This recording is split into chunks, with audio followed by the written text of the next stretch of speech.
Based off the title, I already know what you guys are thinking. Rob, is this another CBR article? Well, no, it's not. Well, is this the brother of CBR? Is this Screenrant? No, you're wrong there too. It looks like we found the new villain in this whole anime arc, because GAMERANT ranked the top 15 shonen protagonists by power. Based off of the thumbnail here, we already know we're in for a good one. At number 15, GAMERANT went with Maca from Soul Eater. Now, this is a win for the Soul Eater fans out there. Black Blood Maca is a different beast. When she's in that mode, nothing can stop her. She was eating attacks, she was throwing out attacks, going crazy. But I am worried. I'm worried, y'all, because if Maca found her way on this list, we have a problem. This means somebody got snubbed, because I can think of 15 anime protagonists that are stronger than Maca. So this is a problem already. At number 14, GAMERANT went with Yusuke Urameshi, which means to me, we have to take Demon Yusuke immediately, because if he's in the top 15, we know what we're dealing with. We're dealing with a Yusuke that was holding his own against a Sensui. The speed was amped up, the spiritual energy was amped up, the spirit gun, everything that Yusuke had in his arsenal got boosted in his demon form. So I'm okay with Yusuke being in the top 15. This is a decent pick. At number 13, GAMERANT said that Natsu is the 13th strongest shonen protagonist? Are you kidding me? Why is Natsu so low? First of all, Natsu should automatically be top 10 based off of Fairy Heart Zeref alone. The fact that he has the ability to burn time itself, and we know that his durability is up there because he boxed against an Acnologia, he boxed against a Zeref, he boxed against some top tier magicians in the fairy tale verse. The fact that Natsu's not in the top 10 makes me even more worried. Let's keep going. At number 12, GAMERANT said, well, you know what? Let's just put Luffy here. Luffy's not top 10. So, let's just put him right outside. Disrespectful. Luffy automatically should be in the top 10 based off of what he has in his arsenal right now. The Conqueror's Haki is going crazy. He just learned Ryuo, so we already know that he can exert the Haki out of his body. And we know that Luffy's power can rival that of a Yonko in One Piece, so we know Luffy should automatically be top 10. Now, whether you believe he's over Natsu or not is a question. Now, for me, I think it comes down to Haki versus Magic. I do believe now that Natsu should probably have a chance to defeat Luffy based off of the villains that he's fought so far. This does not mean that Luffy won't be able to win, because the one thing that I think Luffy has in his arsenal that would be a problem for Natsu is future sight observation Haki. If Luffy's able to look into the future and predict attacks from Natsu, he has the speed to contend with the Natsu, because he obviously was dodging light speed attacks from pacifistas. But the problem with this is Natsu's battles with some crazy villains. Ulquiorra is one of them. Multi-dimensional attacks being thrown at Natsu. Then you have Fairy Heart Zeref. You have Acnologia. These are people that are using space-time techniques to battle against Natsu. I'm not sure how Luffy would hold up against opponents like these, which is why I'm going to give Natsu the edge for now, but they both need to be in the top 10 regardless. At number 11, GAMERANT decided to go with Mob from Mob Psycho. I'm not mad that Mob is top 15. I am just confused at the placement, because if we're talking about triple question mark Mob, where he loses his consciousness and he just starts going crazy, he destroyed a whole dimension in his battle against Mogami. I mean, he was literally making planetary devastations like in Naruto with ease against Suzuki. Mob is on a different level. You can say he's relative to a Tatsumaki in One Punch Man, so there's no reason why he should be outside of the top 10. Maybe let's see what they have to say. Other unique abilities include chlorokinesis or growing plants, and even transferring his psychic energy. His power set and abilities vastly differ depending on the percentage of his emotional state. However, reaching triple question mark under extreme stress would have Mob unleash all his latent psychic energy at once, becoming one of the most dangerous beings in existence. So one of the most dangerous beings in existence is not even top 10. Y'all explained it to me. I don't know what's going on. At number 10, they went with Kentro from Fist of the North Star. Now, all my Fist of the North Star people, you teach me in the comments down below. I'm not sure, because I'm not up on Fist of the North Star. Do you think he's over Luffy and Natsu and Demon Yusuke and now even Mob? I mean, if Kentro is that nice, maybe we can give it to him. I don't think so. I don't think so. Now it's starting to make sense why all these top 10 characters are left out, because the brilliant and superior mind at GAMERANT went with Gon Freaks at number 9. Now, listen y'all, I'm not even here to be disrespectful. Gon Freaks is over Luffy and Natsu and Mob and Demon Yusuke?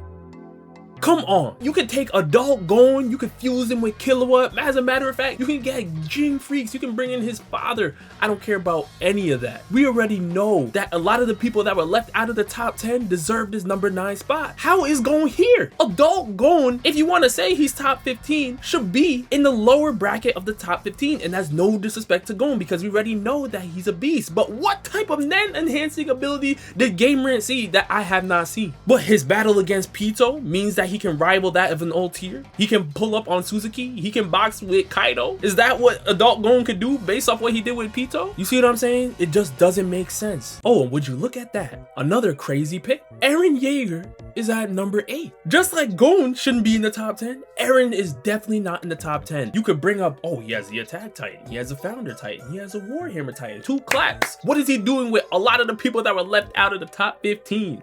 Nothing. At number 7, GAMERANT said Deku is bodying Natsu, Luffy, everybody. Now listen, I will shoot them some bail here. They decided to bring in some of Manga Deku's feats. And even if you bring in Manga Deku, is he really beating a lot of the names I just read off to you that are not even in the top 10? I don't think Manga Deku is there right now. I don't believe so. Maybe the MHA fans have seen a different version of My Hero that I wasn't able to see. I don't know. Maybe that's the one that GAMERANT's watching too.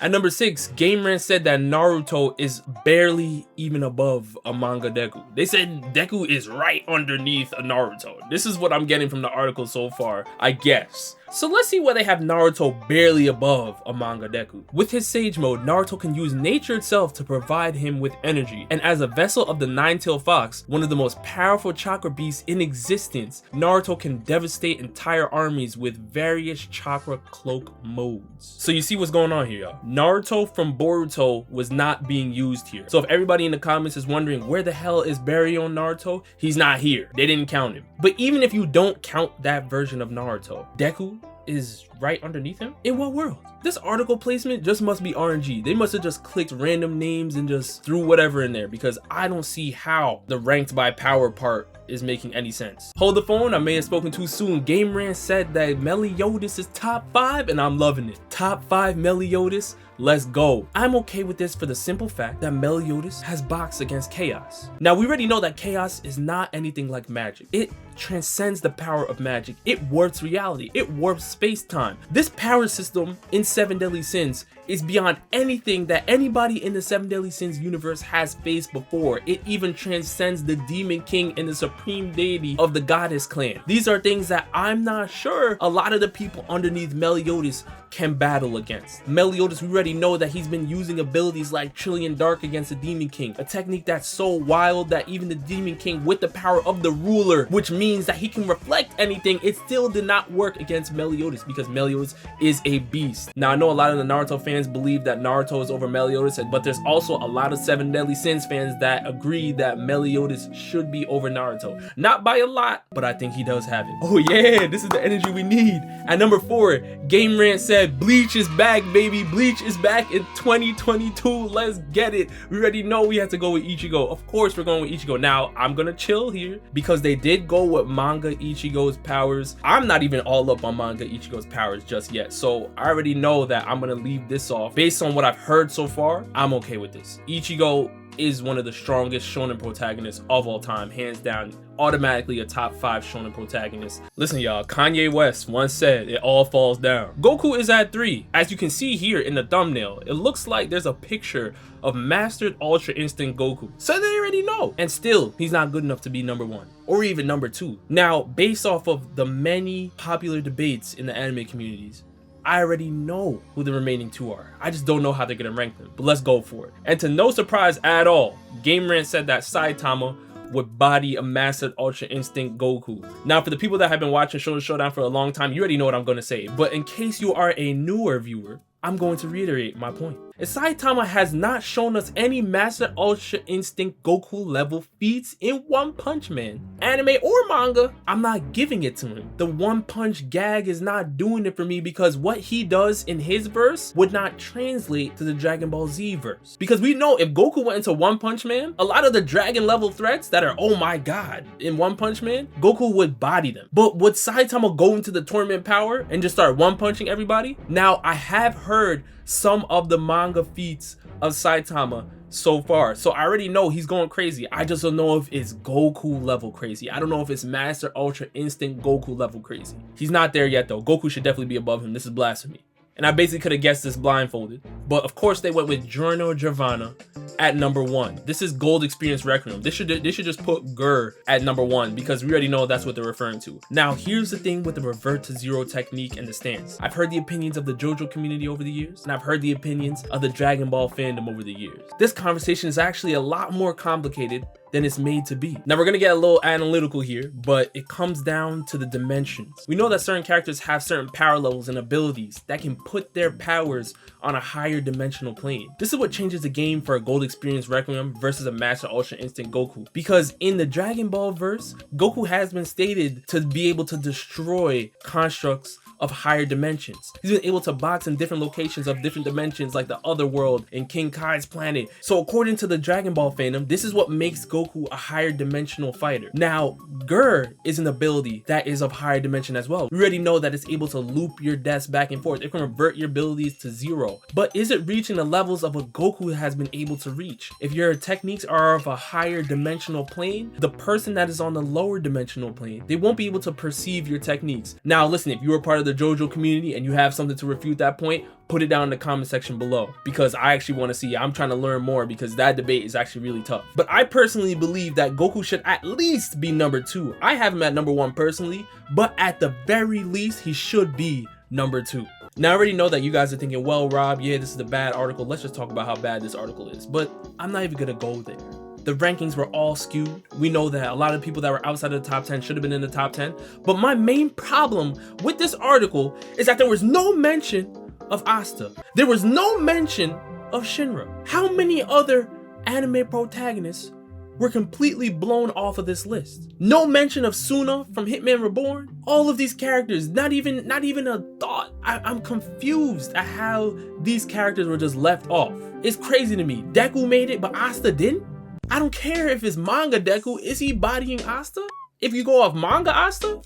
Come on. Shinra is going crazy. Shinra is faster than at least half of their top 15 and he's not in there. Y'all let me know down in the comment section below what you think of this, man, because I'm completely blown away. This list is trash. GAMERANT, run it back one more time. We need to see another list because this is not cutting it for me. Right now, CBR and Screenrant are looking like Goku and Vegeta in their prime. They're looking so good next to a GAMERANT right now. That's unacceptable. We need something better than this. I'll see y'all later, man.